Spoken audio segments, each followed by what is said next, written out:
Welcome to my fan art tutorial. In this lesson, I'm going to teach you how to make show accurate sketches.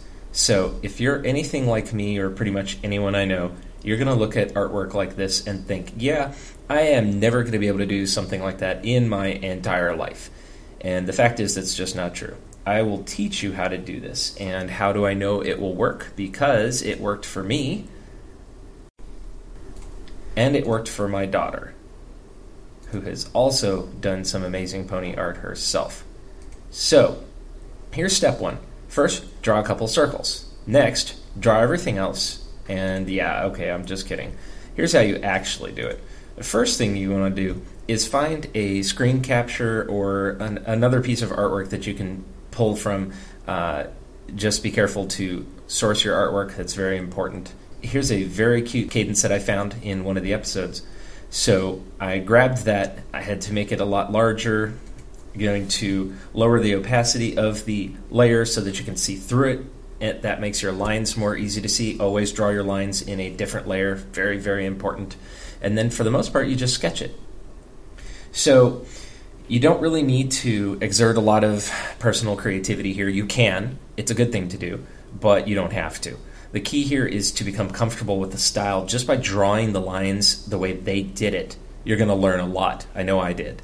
So if this is all you have to do for a long time to be able to do the art you want, that is fine. You're totally okay. Do it. Do it. It's good. And eventually, once you're done with your sketch, you're going to have a decent piece of artwork. Yes, it's a copy. That's okay. Now, you move on to something a little more advanced. I call it the chimera. Chimera is where you take a screen capture from the show and alter it. You can alter it in a lot of different ways. I will often find other screen captures. For instance, here I'm playing with Twilight's head, deciding, which one do I want to go with. And in this case, I decided, okay, well, let's modify this picture just a little because it's more fun. And same thing, lower the opacity, start drawing in a new layer, and you do your sketch. And work out over the difficult points where maybe the hair isn't as perfect, it doesn't match up exactly, but you can fill in the blanks. This is a lot easier than drawing it from scratch. And that's the key. That's why you're still using a model. And in this case, you once again have a good piece of artwork when you're done with your sketching. So third level, you're going to do something a little more complicated. It's still pulling from existing work. So you have Celestia and add Luna, because Luna always makes things better. And I pulled in a shot from the show that shows the two of them together so I could do a height comparison so that when I scaled the two, when I pulled them together, they're going to be accurate to each other. So here they are on top of each other.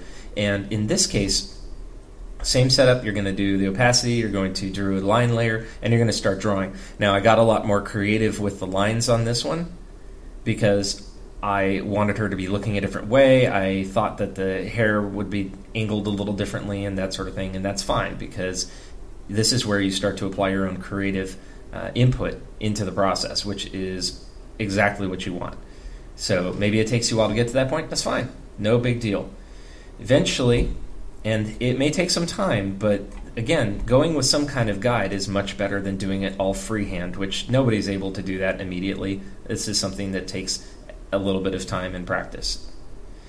So basically by using this method you can make fantastic art and learn very fast without as much effort as you probably thought it would take. So find some reference work and try a couple of sketches, see what you can do.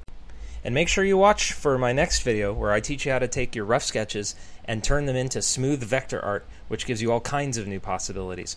See you next time.